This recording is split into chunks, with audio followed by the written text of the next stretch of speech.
Oke, kita lanjut ke soal nomor 27 ya. Nah, di sini seorang bayi laki-laki lahir spontan, normal umur 6 jam di sebuah rumah sakit. Hasil anamnesisnya bayi terlahir dari ibu yang terkonfirmasi COVID-19.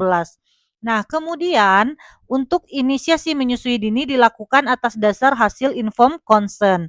Hasil pemeriksaan frekuensi jantungnya 146, kemudian pernapasannya 56 kali per menit dan suhu 36,8 derajat Celcius. Nah, yang ditanyakan adalah asuhan kebidanan yang tepat pada kasus tersebut. Nah, jadi kita harus tahu kata kunci yang ada pada kasus ini adalah bayinya lahir dari ibu yang terinfeksi COVID-19. Nah, kemudian umurnya baru 6 jam ya. Nah, untuk pemeriksaan frekuensi jantung, pernafasan, sama suhu itu masih dalam batas normal ya. Nah, kita lihat opsi jawabannya. Yang pertama, rawat gabung. Nah, untuk rawat gabung, apakah perlu dirawat gabung? Nah, untuk ibu yang terinfeksi COVID-19, sebaiknya jangan dilakukan rawat gabung karena itu akan meningkatkan peluang risiko penularan. Jadi untuk rawat gabung kita anggap kurang tepat ya. Kemudian yang kedua adalah observasi tanda bahaya. Nah, kalau observasi tanda bahaya dilihat dari kasus, ini sepertinya kurang pas karena untuk hasil pemeriksaan pada bayi itu semua pemeriksaannya masih dalam batas normal. Jadi ini observasi tanda bahaya kita rasa itu bukan sebuah kebutuhan yang mendesak karena bayinya dalam kondisi stabil ya. Kecuali bayi dibilang sesak napas atau saturasi oksigennya rendah gitu ya. Nah, cuman di kasus kan tidak ada dijelaskan seperti itu. Maka untuk opsi B itu kita anggap juga kurang tepat. Kemudian mandikan bayi setelah keadaan stabil. Nah, kita lihat menurut panduan dari WHO, nah ketika bayi itu dilahirkan, setelah dilahirkan itu sebaiknya atau dianjurkan dimandikan secepat mungkin setelah lahir.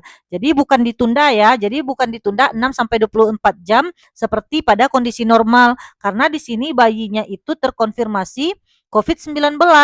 Nah, jadi menurut standar WHO, bayi yang dilahirkan dari ibu yang terkonfirmasi COVID itu dianjurkan dimandikan secepat mungkin.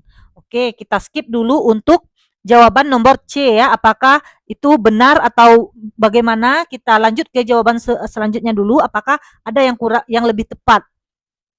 Kemudian konseling mengenai bahaya dan risiko penularan. Nah, kalau untuk konseling itu kita rasa kurang pas. Kenapa? Karena kalau konseling itu lebih penting sebenarnya, tapi bukan tindakan kebidanan langsung kepada bayi, tapi melainkan kepada ibunya gitu. Yang di sini kan yang ditanya adalah bayinya.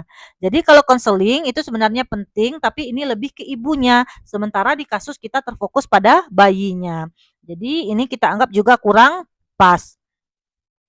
Kemudian lakukan pemeriksaan swab nasofaring atau orofaring untuk pembuktian virus SARS ya. Nah, ini hanya dilakukan jika bayi itu menunjukkan gejala. Nah, ini di kasus itu bayi terlihat sehat ya, maka tidak perlu dilakukan tes swab.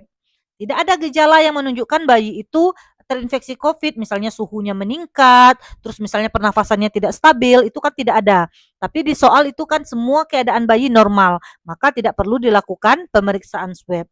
Jadi berdasarkan soal dan kata kunci yang kita temukan, ketika bayi lahir dari ibu yang terkonfirmasi positif COVID, maka tindakan kita adalah mandikan bayi setelah keadaan stabil atau sesegera mungkin. Ini apa? Tujuannya apa? Nah, ini tujuannya untuk menghilangkan kemungkinan paparan virus yang menempel pada kulit bayi.